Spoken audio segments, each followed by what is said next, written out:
I'm here for a reason. It's on his time. It's not my time. It's when he feels I'm ready. So then I started praying, like, if you don't think I'm ready, if you think I'm gonna go out and if there's any bit of my heart that I haven't somehow gone through or fixed, there's something still to be learned. I didn't put my faith in the court system, none of that. I just, not my lawyer, nothing.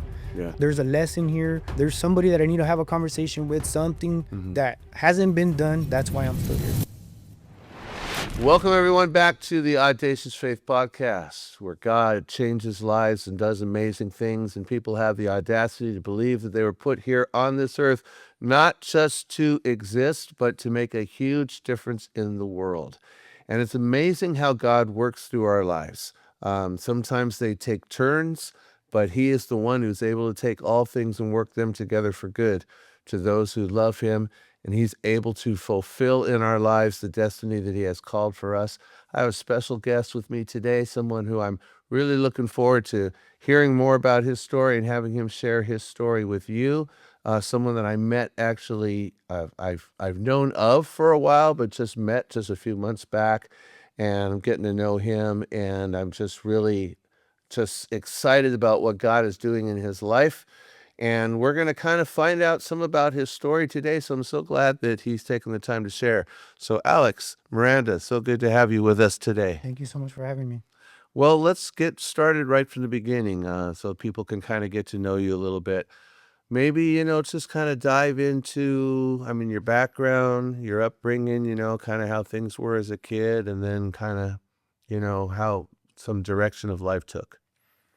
Well, as a kid, I think I had a normal upbringing. All my family. Sure. Some things were definitely different as far as the environment I grew up in. It wasn't the easiest to grow up in. I grew up in East LA, Boyle Heights. Uh, Unfortunately for me, I was influenced by my surrounding area, by my environment. Yeah. My brother is like the exact opposite of me. He was able to see the bigger picture and make it out of the struggle. Unfortunately for me, I fell into the street life, and it really took a toll on me and my family. But when you're living that life, you don't really think about it. You just go. You don't think about consequences. You don't think about anything. You just kind of just go, and you're taught to push forward and just keep going and don't let nothing stop you. But you don't know that you're going in the wrong direction. That's the hard part, is realizing that you're not going in the right direction. So environment you mentioned, which of course is huge, and you mentioned your brother and a little bit of a contrast, and some people do kind of overcome an environment, but a lot of people just kind of end up just going along with it. So what did you see more of? People that just kind of got trapped in it, or? For the most part, yeah. There's no way to escape it. It's everywhere. As soon as you step out of your front door, it's there. Sometimes before you even step out your front door, you could hear noises. You could hear gunshots. You can hear. It's everywhere right there. You're completely consumed. So I even living there, I try to do good. There was times where I was like, you know what, I'm gonna try to do, but you just can't. As soon as you step out of your front door, it's literally a war zone. So it's hard to get past it sometimes. So is it kind of like, kind of conform to it to survive, and that's just the way that things are? I mean, does it seem to be when people try to step out of it, does it actually just make life so difficult that it's just easier just to? For me personally, yes, it was easier. For a few reasons. I think for me, my outlook was a little bit distorted, obviously, but it was. I felt like if I took the burden on for my family, um, it'd make it easier for my siblings. It was the wrong way of looking at it, but at the time I didn't know any better. Yeah. And like I told you, my brother was able to make it out. He's seen the bigger picture. He wasn't completely. He didn't get as involved as me, but everybody played a role Sure. at one point or another. Like there's literally no way around it. So I think for me, I just felt like I kind of sacrificed myself, which I mean, it's ridiculous now in retrospect, but At the time, I felt like I was sacrificing a little bit of myself to help out my family because I never wanted anybody to tell my family things. I wanted to be able to have some kind of quote unquote say so there so that Right. nobody would mess with my family or whatever. Gotcha. Okay. So was there any I know now that faith is important to you at this point in your course. life. Back then, who was God to you? Back then, honestly, when looking back at it, I was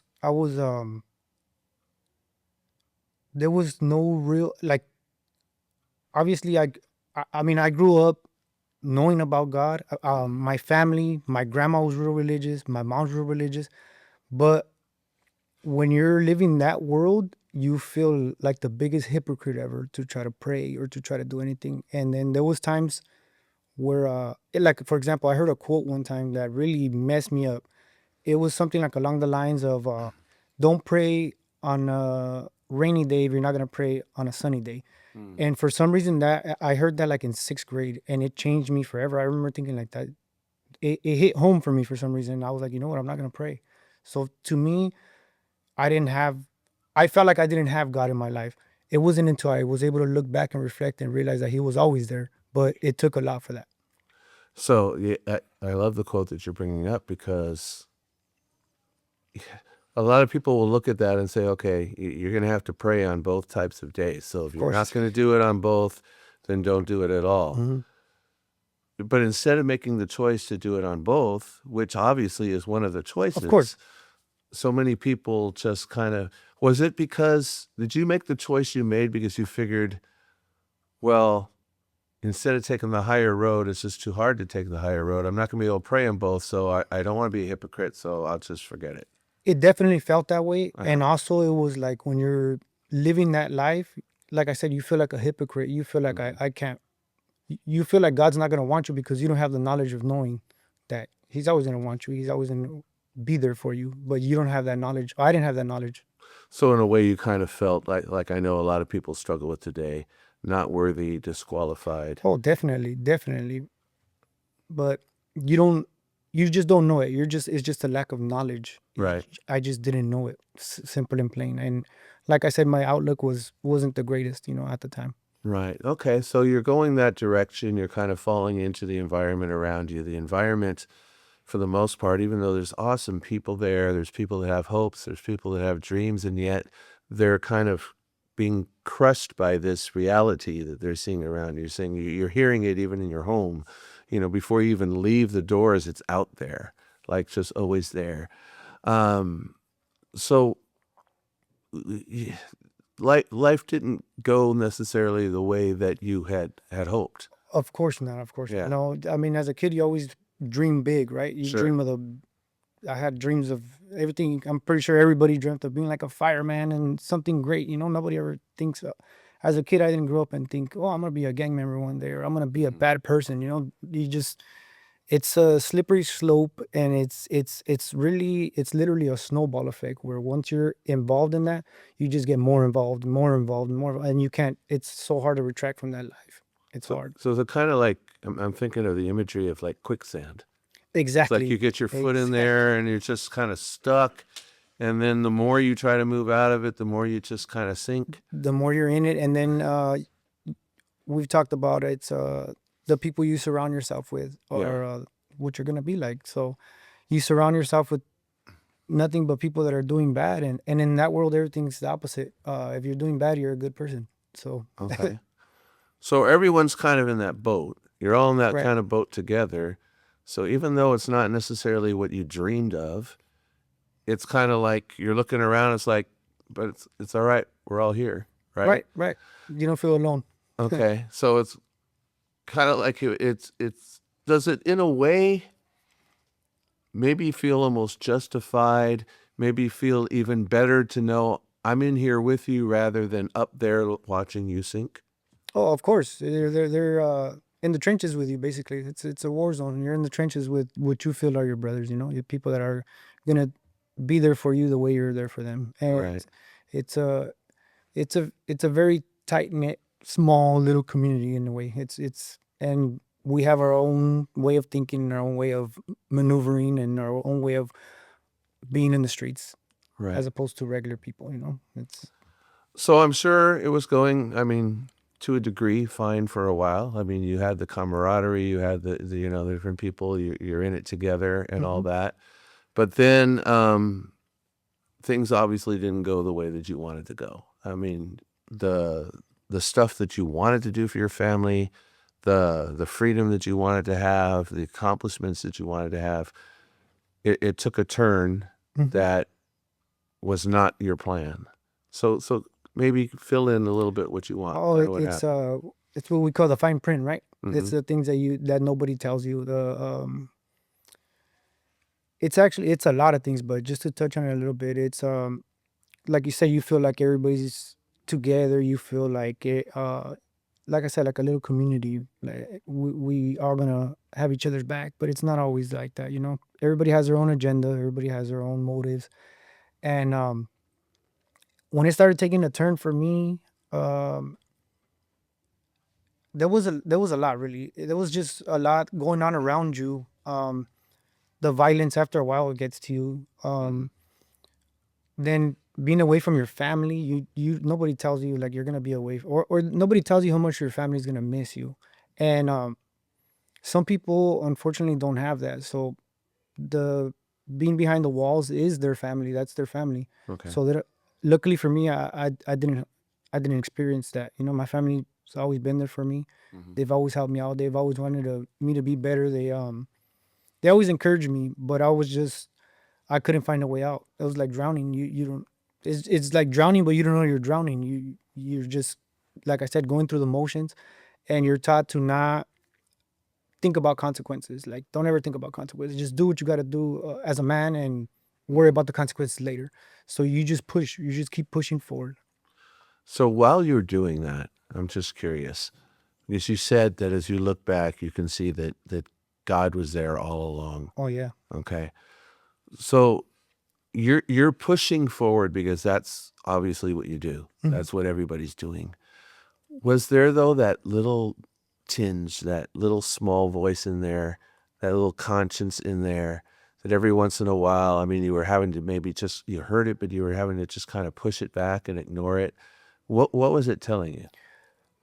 You know when you're doing wrong, and that little voice, but you don't know that little voice, and you suppress it. You don't when you're living the street life, you don't want to think about anything. You want to numb yourself to everything because caring hurts. Yeah. So you don't want to care. You create a little bit of a monster so that you can survive. Okay. You push forward, like I say, you're just gonna keep pushing forward. That's the only way I can tell you. Like you just always gonna keep pushing. There's no there's no time to feel because feeling hurts. Mm-hmm. So even like thinking about your family, you focus on the now. You don't plan too far ahead because you don't know where you're gonna be at tomorrow, Right. which is for everybody, right? But in this lifestyle, you could be here right now and doing life tomorrow, or be dead tomorrow. Which, like I said, is for everybody. But this is a little different. Is you're like playing a secret game that nobody knows about when you're in the street. It's Right. very different. So is it kind of like playing a character, playing a role? It's almost like an image that's me, but it's really not. There's definitely two of you, Mm-hmm. definitely, whether people want to admit it or not. There's definitely two of you because there's that person that you portray and that you're don't want anybody to ever see any weakness whatsoever. You never want to show no type of weakness because they will eat it alive. Sure. And then there's the person that cares and that wants to be loved and wants to give love, and but you just after a while you lose yourself so bad. Your reality is so distorted that you're even hard to show love or receive love. So I'm kind of like picturing here, kind of like the real person deep down inside who just feels unable to get out. And it's like it's too dangerous to get out. It It's it, too it is. dangerous to show yourself. It is. So all the walls are built around the character, the image, the the actions, Mhm. everything to pretend that that person isn't really there, It's right? dead on. That's just how it is. You just have to portray the image and run with it. That's the only thing that everybody respects. It's all about respect. That's it. So then the day comes where things go and you end up getting incarcerated, Correct. right? What were your thoughts the day you walked into that situation?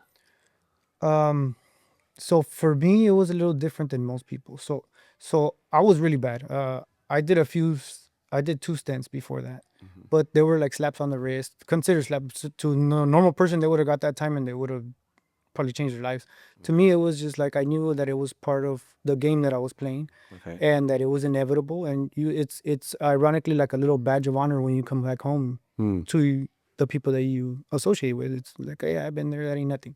Okay. So this time was different because of 2 reasons. One, I was a fugitive for a year and almost a year and a half, Okay. and in that time, that I believe that was the beginning of change without knowing it, because you still, like I said, you just keep going. Okay. You're built to keep going. But looking back at it, I had a lot of conversations where like it was like, man, if I just get that one chance to come back home, because I was facing a life sentence, and it was like, if I get that one chance, man, I'll make something of myself. I'll do it. There's like, and you're making these promises that you think are to yourself, but they're really with God. Sure. You're really just asking for, you're pleading for another chance. Like, how can I fix this? Is all that would kind of come to mind. How can I fix this? Once you see everything is, it's one thing for you.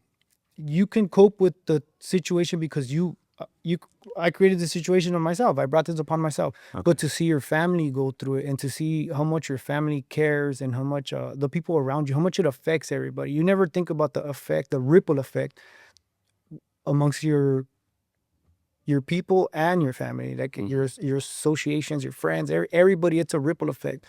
And I think that was the beginning of seeing how much love there was for me. When you don't, like I said, you in that character, you're not thinking about who loves you, or you're just Right. kind of living selfish. You're living very selfishly, but you don't know it, if that makes sense. Yeah. So yeah. Well, I think a lot of things, I mean, you're bringing up a great point. A lot of times when people are taking actions, even destructive actions, you're touching on it right here. Often for just you, and when you're only thinking about you, it's like, well, I'll deal with it, Right. you know? And we do forget, everyone around. And often when you'll talk to someone later, it's like, well, did you think about this person and how we'd Yeah. feel? And it's like, no, not really. Yeah. And it does seem very self-absorbed, but I guess it's because the situation is just so strong and so real at the time that that's really kind of all you can focus on. So you started thinking about this, and what you're saying is, and you acknowledged it, if I get that one chance. Well, obviously you were not able to create that chance. So there was an acknowledgement that you would need some help from somewhere. Of course. But Okay. it's hard to see it at the time. But I was in there for so long.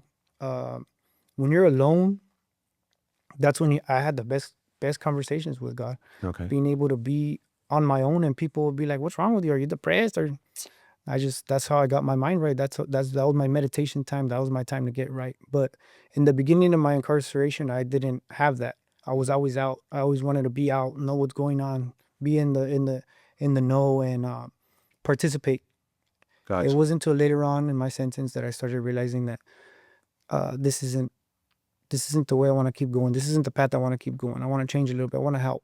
I want to Okay. help people. So let's talk about that, because you're touching on something that a lot of people probably don't realize. If they Mhm. haven't been incarcerated or whatever, they just think of someone sitting in a jail cell, and that's basically that's all they're doing. And they come out, for a shower, and they come out for a meal and all of that. But there's way more going on than that. Oh, there's tons. I'm constantly telling my family. I mean, I'm sure everybody wants to ask me more, but they think I don't want to talk about it. But it's just you'll be amazed at what's going on in there. In certain places, there's some places that in the higher levels that I was at, that yeah, it is exactly how you said. It's your time is what you make of it. That's anywhere, but more so in the higher levels, because you do only come out sometimes. It's a little different now. You get a little more program now, but when I first got to the higher levels, it was definitely locked down all the time. Like you said, you just come out to the shower, and if you're lucky, you get a phone call. If you're on lockdown, you don't get nothing. You just go back to your cell. So there was a lot of time to grow, as far as like if you dedicated yourself to reading or something. But some people just waste their time, watch TV, or luckily, even in those days, I would read a lot. I just wouldn't read things that were good for me. But you can always find the silver lining, and that's what Sure. that place definitely taught me, to find the silver lining in things. Like, So were you actually by yourself? Was there someone else in there in the cell with you, or Most of the times, yeah, you have a cellmate, you have a unless you cell? have like a history of violence with cells. But I didn't have that problem. I don't like being by myself. It's boring. Gotcha. Okay. So you're having this time then, and at first you said you're being involved in a lot of things, but then I'm thinking. So you said you were facing a life sentence. Mm-hmm. So how does it feel? I mean, to think to yourself, this is it. This is all it's going to be. It's it's a feeling of just helplessness. It's a feeling of what have I done? What did I do? Like, how did I get here? Yeah. Why did this happen to me? Even though you know all these, you did it to yourself. But it's just it's just helpless. It's just you just feel helpless, and then it's just it's just devastating. That's all I could think. Is it was devastating to think like, damn, this is where I ended up. This is how I ended up. But Mm-hmm. um, I was just blessed. I was just blessed. That's all I can say. I was blessed. Even right now, I'm not supposed to be here right now. I Right. still had 8 years left on my sentence, but I was able to turn it around, and Yeah. God is good. So was there a realization point? I'm just wondering where you're sitting there and all of a sudden it's like the light goes on and it's like, this is all the things that I thought was true and was going to lead, and this is how I was surviving. And it all just was a lie. It just messed me up and took me here. I should have seen this coming Mm-hmm. a long time before. And then, especially since you had done a couple short stints, but Mm-hmm. again, you said you just brushed it off because that's what you were expected to do. Mm-hmm. Was there almost like, I don't know, maybe even like a moment where you felt even betrayed by your own self for believing that? Some people have like a specific day. Mm-hmm. Oh, this day, or sometimes they were blessed enough to have a vision or an encounter with God or an angel. They've literally told me that. Like there was people that I was with in the highest level that just like they looked at me, I looked at them like they were never gonna change. And then next thing I know, I'm with them at church in there, and they're dancing with the Bible. It was like if I wouldn't have seen it with my own eyes, I wouldn't have believed it. And they had days like this day changed me. I think my change was just like creating that monster that I became. It didn't happen overnight. My change was a slow change. It wasn't a specific day, but there was definitely looking back certain conversations that helped guide me in that way, and certain people that God brought into my life to start getting me to realize that there's a bigger is bigger than me. It's way bigger than me. There's a deeper purpose. So when that started to happen, and it was a slow process, but when that started to happen, that real you that was pushed down deep inside that couldn't come out because there was this wall and this image and everything.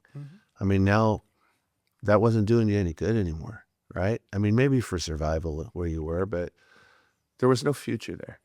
Correct. So was there a kind of where that real you was allowed to start feeling and actually being real again? Yes, it definitely that person starts coming out, and you have to be careful how much of yourself you show. But I definitely started opening up to people. I started telling them, just people that didn't have no hope like me. Those are the ones that I'll try to like, hey, there's more to life than this, man. Like, hey, your family misses you. Little things that, like for me, it took time to happen and to realize. I'm hoping it was the same for them, And one of the biggest things that helped me was my sister. My sister's faith has always been so strong. Like I always tell her, like if it wasn't for her, I wouldn't have had a. She kind of paved the way for us because she's amazing, and that's really what helped me. And I remember her having one conversation with me.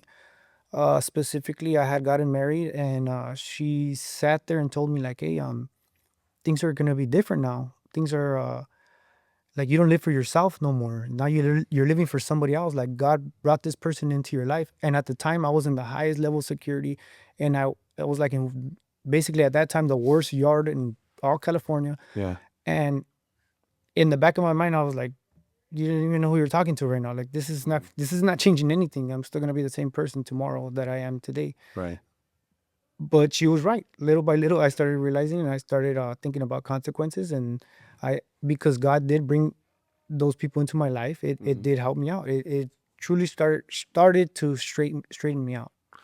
So you mentioned things that are said and we dismiss them, but and I've talked to a lot of people that have this, and I've experienced this myself. Mhm. We hear it, we kind of dismiss it, but it doesn't go away. It's kind of like that little thing there that God keeps bringing back to our mind, and we may repeatedly reject it, but more and more it's like, why do I keep hearing Well, this? he's gonna beat you down until you.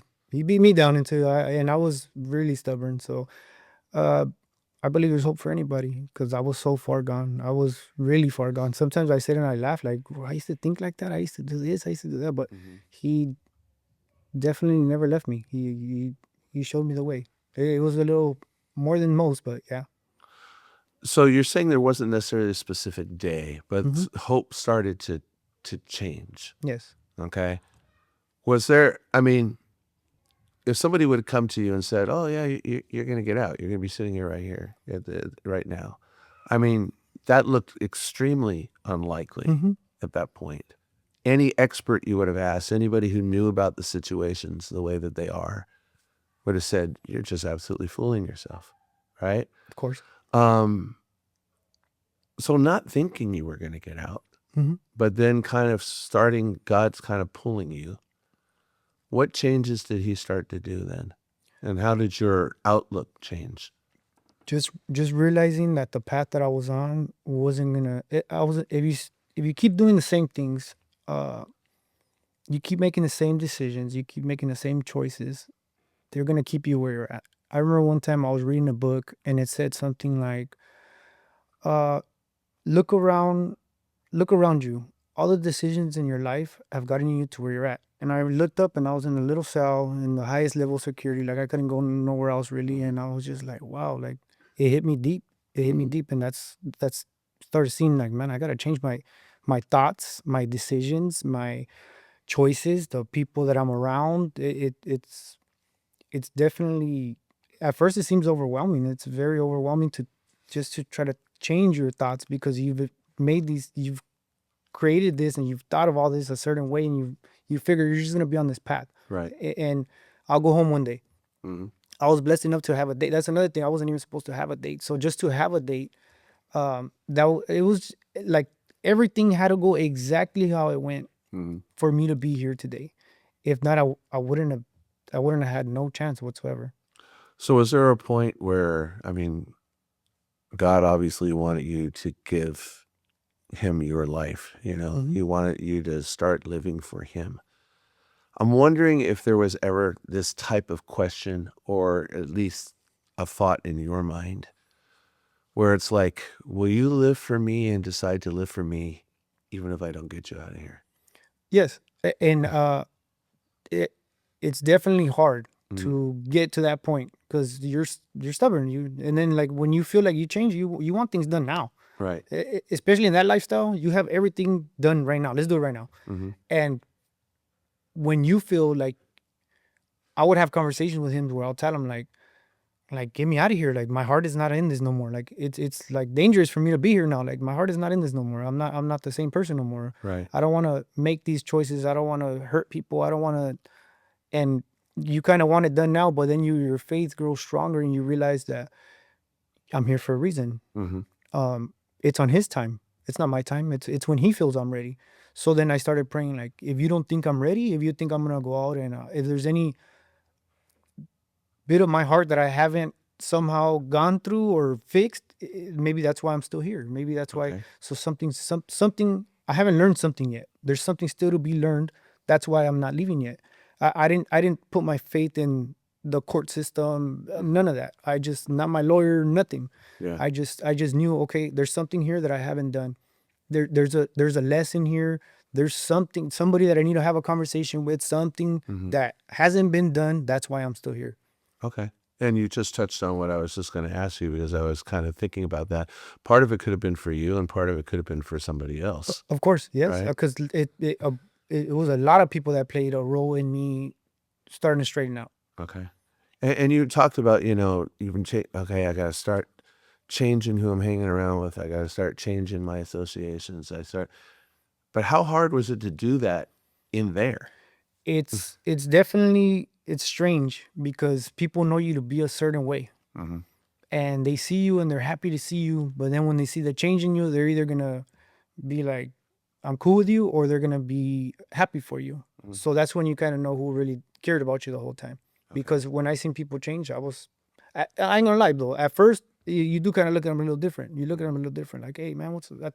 I know you to be a certain way, like what happened? Mhm. But like I said, God changed that in my heart, and I started encouraging people to change. That's the difference. You start bringing people with you, just like everything else. Just like Right. when you're in the streets, you not knowingly pull people your way, Sure. and you have a major influence. And it's the same thing. I started influencing people, or I started just, if I knew that they didn't want to hear it out, I still planted seeds here and there, for them to water themselves later.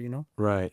So you mentioned some people that you had seen before that probably had an influence on you because you saw God start to change them. You said, oh, you got somebody who's like, I'm never going to be like that. And then they're dancing around with the Bible and they're doing all that. Was there a part of you at first that's like, oh, this is nonsense. This is bull. They're just putting on an act. They're just, this is not going to last. That does go through your head Okay. until you have a conversation with them and you pick their brain a little bit, Okay. And I have a good friend, his name's Jose. To see him do the turnaround that he did is I can't even put into words. It was like, if I wouldn't have seen it, that's the only way I could say it. If I wouldn't have seen it with my own eyes, I wouldn't have believed it. Sure. And to go to church with him and to just have deep conversations with him, and I feel like he was further along than me. Okay. And he gave his life completely to Christ, and it was amazing to see. And we had good conversations. He's still fighting to get out. He has life and he's fighting to get out, but God is good. God will get him out. So is there kind of a point where it's because our lives do become living proof of God to others? Was there a point where you look at someone like him, for example, and go, wow, if God really could do that there, then he could do it to me? Yes, of course. But you pick up on any conversation you have with somebody, you can Right. pick something up from them. And on the flip side, like I've had conversations in other places, people that like, for example, there's people in there sometimes that for whatever reason it's a bunch of men. Mm-hmm. Everybody's the macho, everybody's Sure. testing each other. And there's people that I kind of like rubbed me the wrong way initially, and I'm like, I'm gonna stay away from this guy. But then I see him in church, and I was able to pick up amazing, or I went to retreats with them, and I picked up Right. amazing things from them. It's just like, you just have to give people a chance sometimes. Exactly. And I think that probably, I'm guessing that there's a belief in your heart at this point, no matter who you look at, that God can change them. Oh, because he's changed you. 100%. 100%. If he could change me, I'm telling you, I was so far gone. I sit here and I have conversations with my sister, and I'm like, can you believe this is what I used to think? And she'll just laugh. And I tell her, like, if I tell my brother things, he's like, hey, you're oversharing right now. My sister loves it. She loves to hear, because she's seen the change that God made in me. So Sure. she loves to hear the story. So me and her go back and forth all the time. Right. So you have somebody that actually understands. Yeah, of course, yeah. It's very hard for people to understand when that hasn't happened yet. Mhm. But it still gives us the opportunity. I mean, they'll see the difference. It may take a while, but Oh yeah, definitely. I'm telling you, I was so bad. Nobody, not even my mom, believed me. Like, when I'm gonna come home, and like, yeah, but what are you gonna do when you come home? I'm like, I'm gonna do good. I'm gonna do that. Yeah, well, you've told me that before. well, a lot of people do say that. The world is built on people's best intentions, but there's truly has to be that transformation, as you're talking. It comes from inside. Comes Yeah. from inside. Absolutely. Okay. So, kind of moving. So you get to the point where you said, for instance, that everything had to basically line up perfectly for you to even be sitting here right now. When you heard about the fact that it looked like you were going to actually get out And then you're waiting for that date. I know that because I was talking with your sister, and it's like, well, it's going to be sometime here, but there was still no specific, was there, how hard was that? Was there a part of you, it's like, well, they're saying it's going to be, but yet it's still not? I mean, For me, it legit came out of nowhere.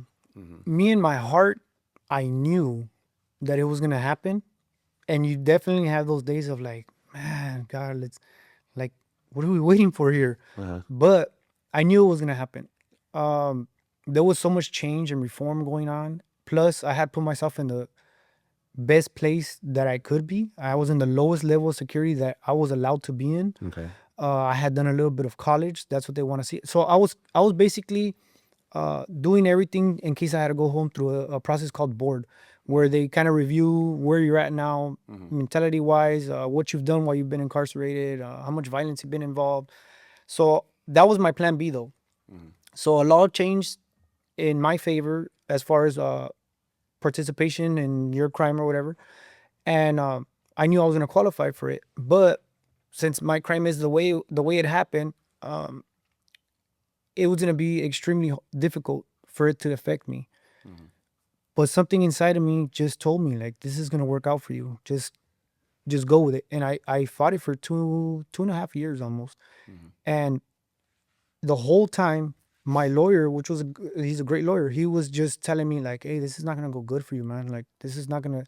So I would just let it go in one ear out the other, and I would tell him like, just fight this the way I'm telling you to fight it. And he was good. He was exactly the way he was wanting to fight it was the way that I wanted to fight it. So I was like, just get them to put everything on paper. Just let's keep pushing forward and see what happens. Okay. I don't have nothing to lose. I was already doing the time. I'm already in there. They couldn't sentence me to more time. They can only reduce it. But my DA kept saying, I don't like your crime. You're staying in there. You're not going nowhere. If I have to retry you again, I'll retry you.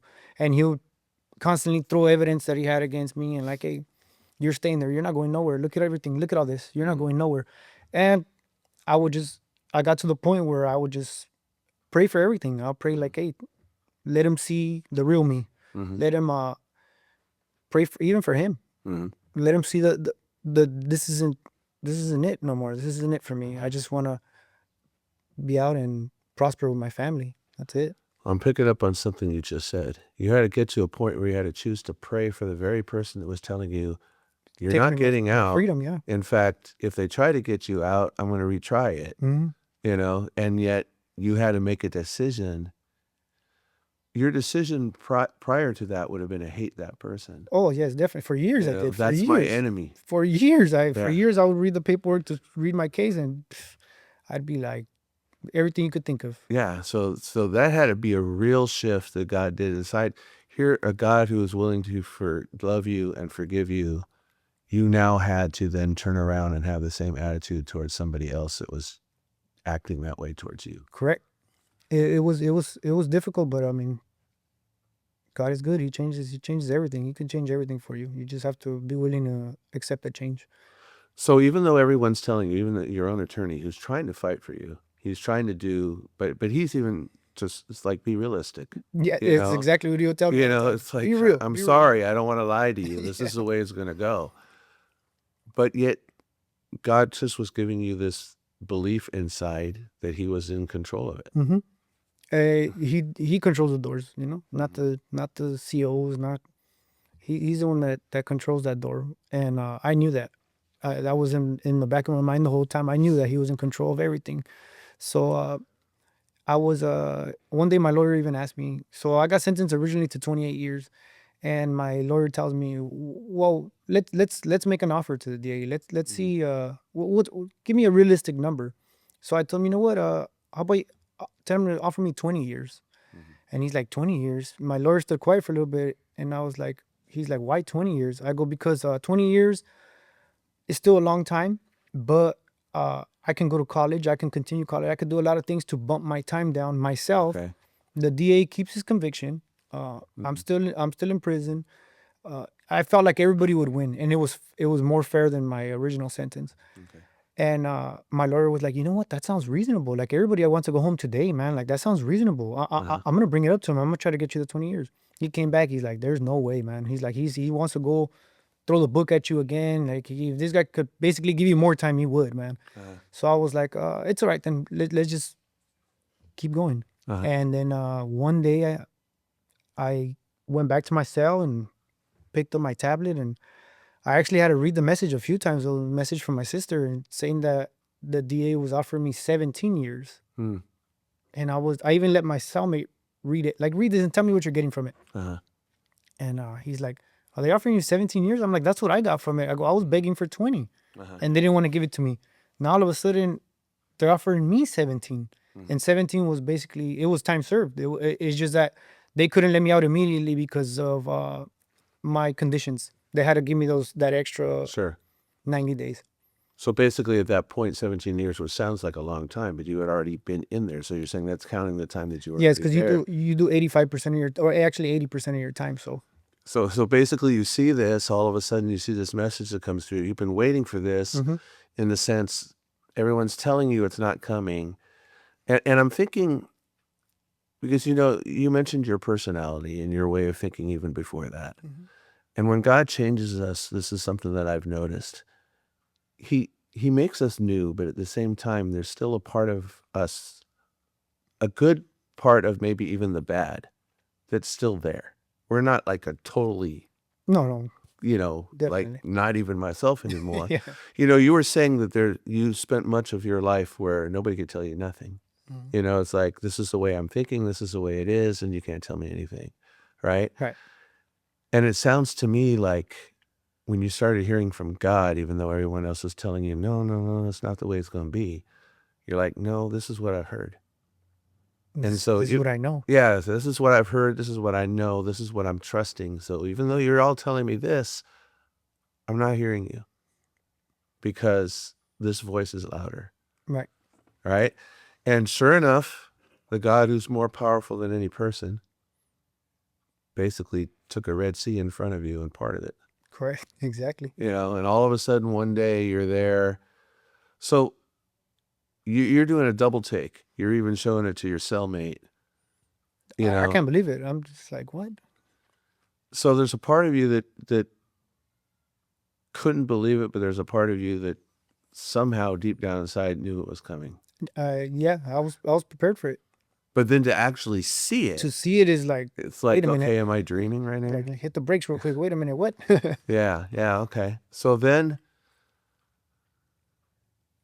I guess my question is, how does your mind start shifting when you realize, wait a minute, I'm actually going to get out of here? You get a little bit nervous, but for everybody is different. I can only speak for myself. For me, it was like when you have the moments of, oh my God, I'm gonna be out there. You lean on prayer, but you realize, for me, being in there so long is like, this is what I've been working towards for a long time. I'm finally getting the chance. Just don't mess it up. This is the promises you've made to God. Go forward with them. Like, just like you did in the other life, keep pushing forward this way now. You're going on a better path, the longer path, because the other path, everything comes to you quick. Sure. It's a quick life. Everything comes to you quick.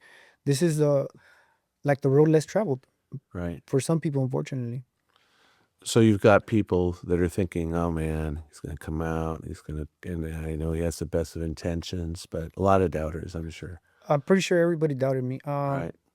My sisters are tough cookies.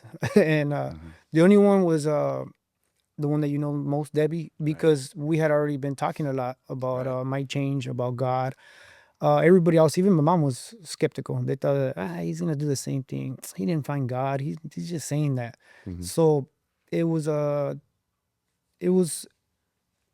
amazing though to see them see me change. Like the love that they're giving me now, that they see that I'm real, it's amazing. It keeps me going, because at times you do get frustrated. It's frustrating because you're used to having everything quick, and to go through the process of some things, it's frustrating, but that's what keeps me going. My family, definitely.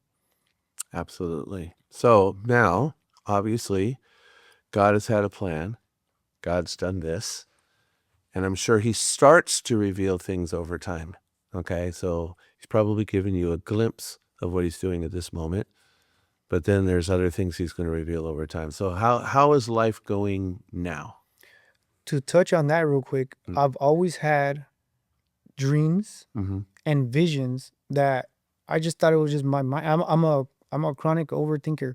I always just thought it was just me, just my mind. Just I'm the type that can't even sleep if I have a problem, or I'll stay up really late thinking about a problem. I'll think of every which way that that problem can go. Mm-hmm. And sometimes I'll take a nap. I'll wake up and I'll have the answer. Like, and I'll think like, was I thinking the whole time I was asleep? Like, Uh-huh. so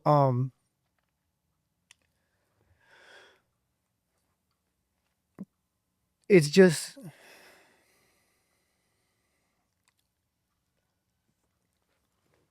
the what was the original question that you asked me?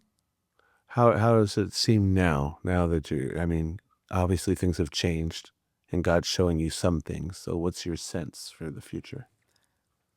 My sense for the okay. So on the overthinking part, so with the visions and the dreams, they've always manifested. Okay. So he places visions and dreams, and your thoughts create your you're moving forward. Does that make sense? Okay. So we're going to tie it into Hebrews chapter 11, where it's going to talk about faith is the substance of things hoped for, the evidence of things still not seen. So, in other words, God starts to show us stuff, like including that you were going to get out, even though when that there was no visible evidence whatsoever of that. And yet somehow he gave you faith that that was going to happen, even though it could not be seen currently. Okay. So then he brings you out. I mean, what are some dreams and some goals now that, I mean, he obviously has you out for a reason.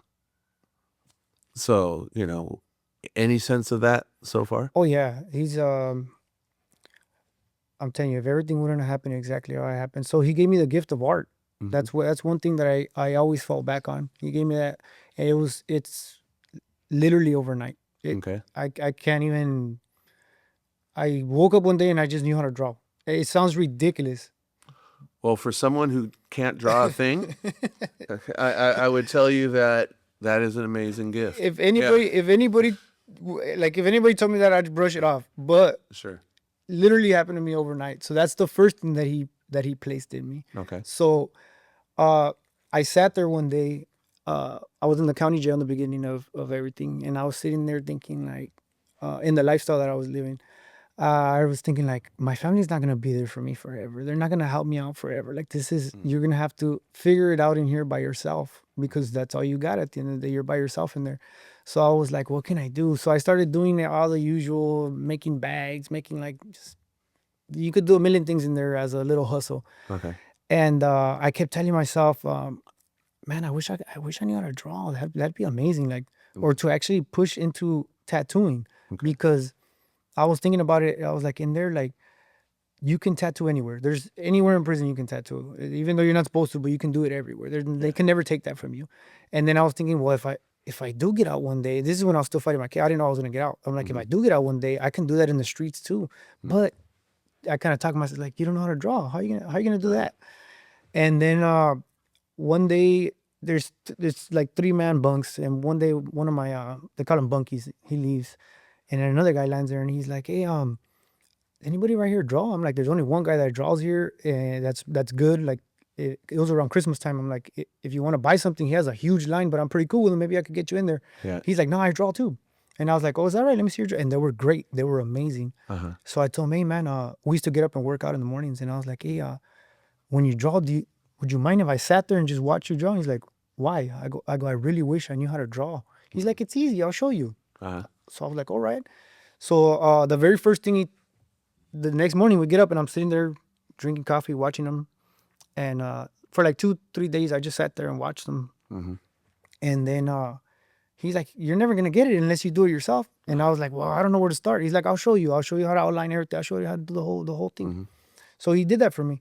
And then halfway through the drawing, he's like, man, you've drawn before. And then people were coming up to me like, this whole time you drew, I would have been buying cards off of you. And I was like, get out of here. You know, I'll dismiss them. Like, I thought they were making fun of me. And then by the end, I sent it home and they were like, this is really good. Who did this? And they didn't even believe me that it was me. Yeah. Literally overnight. Yeah. And so that was the first thing that he placed in me was art. Okay. And then along the path, I picked up a big loving for cars. My father, he's passed on, but he loved cars and he was a great mechanic. He used to work on everybody's car. He was amazing. And it struck that passion in me too. Uh-huh. And sometimes I want to combine both of them. You know, you can go like into like low-rated cars and they have a ton of art on them and stuff. Sure. But those are the two main things that he placed in me. Besides wanting to help, especially kids that are going through the same thing that I went through, that don't have that great outlook, that can't figure it out. And sometimes they need somebody that understands what they're going through. And who better than me that I went through it and I felt like I was alone and I went through my own course as opposed to my siblings. I went through a different path. And I feel I can understand them and they'll be able to understand me a lot better than just anybody just telling them. So that's the biggest things that he's placed in me. So let me piece this together from what I'm seeing when you're telling me this. Okay. So God's obviously did a huge change in you, and now you're most equipped to go to people that have been or are going where you were. Correct. Okay. And you have, I guess, the authentic authority because of the fact on how not only did you live it, but God's changed you. And through cars and the ability to do mechanics, to do artistry with cars, to do restoration of cars, by giving you an ability to do art and to do drawing and all those things, those are the methods and the means that he'll use to get you to those people. That's what I'm hoping. You know what I'm saying? So you see how it all pieces itself together. It's just his vision. It's just that he gives you glimpses of it. Sometimes you have to sit there and you got to meditate. You got to have that time. You got to have that alone time. That's the biggest thing I can say. That and knowing when you're being tested to know how to look at it. It's always on your perspective of things. It's how you look at it. You got to find the silver lining. There's a reason why he's putting you through certain things. Right. So now, I guess you could say, I just heard this phrase yesterday, and I think it fits. And hopefully you'll take this the right way. Okay. God can take our mess and turn it into a miracle. Oh. Okay. And what I'm hearing today is describing what ended up being a mess. Right. You know, I mean, a lot of wrong decisions going the wrong way. And then God does miraculous things. He changes your life. He gets you out. He gives you a skill overnight for art. He gives you all these different things. Okay. Obviously, the designer has taken, who can work all things together for good, has taken what looked to be really messed up and says, oh, now I got you right where I want you. Yeah, exactly. You're ready to go. Believe me, that's exactly how I see it. It's right. My mom sometimes will tell me like, "Oh, you were gone for so long." I'm like, "Mom, I had to. It was part of the plan. Right. I wouldn't have seen things this way. I wouldn't have picked up this trade. I wouldn't have read those books. Life is moving so fast out here. Fast. It's a fast life. Sure. In there, I had a chance to slow down, meditate, figure out that voice is him talking to me, wanting to better. Is not just crazy thoughts that I'm having on my own. Learning which thoughts to pay attention to, which ones not to. What to listen to. How to listen. How to perceive things. How to get me back. How to feel again. How to get feeling. How to understand. How to have empathy. All of that. Empathy, which was the opposite of who you were. Oh, I wouldn't have been able to. It didn't exist for me before. Yeah, because you basically Empathy, have been sympathy, taught none of that. the way to survive is not to feel anything. Just be cold. Yeah. Be super cold. Yeah. So obviously he has plans. Now, this has been a great conversation. I'm sure it's going to bless people. It's going to inspire people. So what do you want to tell the people that maybe are right now, I'm going to give you this chance, however God leads you to. Right now, they really relate with your story, but the old story. They feel at this point like, yeah, I mean, I've just got this image now. I'm stuck. This is my life. I can't get out. Nothing can change. Nobody can change me. Um, a lot of people I know of where it's just like, yeah, I'm probably not even going to live to a certain point. I'm just going to end up dying. So I'm just going to do whatever, right? That's exactly how I had made peace. This is something I want to stress on in that life, is that I had made peace with just dying in my neighborhood, just living there. It's a small little radius of life. It was, I don't know if I told you this story, but when I was in there, I was going to school. Okay. I had never got my high school diploma, so I started actually taking it serious. I used to go in there and goof around, and then again, when I met my wife at the time, she was graduating college, and I was embarrassed to tell her that I was in the high school classes. So I was like, you know what, I gotta get out of here. Yeah. So I started taking my studies serious, and then I was secretly go and study maps, study whatever. But when I was studying the maps, I remember I'd pull them down, and I didn't want nobody to see me, and I'd go pull them down, and I'd start studying where everything was at. And I remember having a feeling of like I used to wake up and go 2 blocks one way or 2 blocks the other way, and I was fine with that. And if you would have told me back then, like I'm never gonna leave here. This is home. Right. This is it. This is everything to me right here. But there's looking at the maps, thinking there's a whole world out there of great experiences, and I live my life in a 2, 3, 4 block radius. That's mind blowing for me to think that I was comfortable with that. You know what's weird about what you're just telling me there with the maps? And you talked about your sister. She loves maps and globes. Oh, globes, right? Yeah, Yeah, she has an loves obsession maps with and globes. and she doesn't even know why. but there's something about it that she's always. I'm thinking about that because she told me that a few times. She has a bunch of little globes right there in the house. Right, and how interesting that is that both of you kind of got attracted to that. So for the person that's kind of like thinking like you thought, what do you want them to know now? I just want them to know that it's never too late to change. There's no date. There's no set time. I mean, of course, change comes from you yourself on your own personal time. It comes different. For some people, unfortunately, it never comes. But there's always a way back, and there's you feel like you're in the fire, but he's in there with you, as you know now. But you gotta have the knowledge, just like you had to have the knowledge to become to go where you're at, as far gone as you are. You have to have the knowledge of how to get back, and it's all in that book. Everything in life is in that book. You just have to give it a chance. Everything is there. I read a million other books, from 48 Laws of Power, all that stuff. It's somehow reverts back to the Bible, just in a different way. But everything is in that book. Even I read real estate books. Everything is in that Bible. Yeah. Everything comes from there. But you just have to be willing to open your heart up to it, which is the hardest thing to do in there, because you feel like a hypocrite. But once you can get past that and start learning, there's nothing you can't accomplish. So if they would just read the Bible, whether they believe it or not, just go into it, read it, see what it says, and just by somehow going with our theme, have the audacity to believe that somehow, fine, I'll see what God has to say. You're willing to believe everybody else. Yeah. You're willing to believe but you will not give it a chance. It blew my mind, because I was like that. And to read the Bible for me at first was difficult. I read a page and like, I don't understand this. Right. To the point where I told my sister, and she sent me a study Bible where I didn't have to ask nobody, because I didn't know who to go to. Right. You feel alone.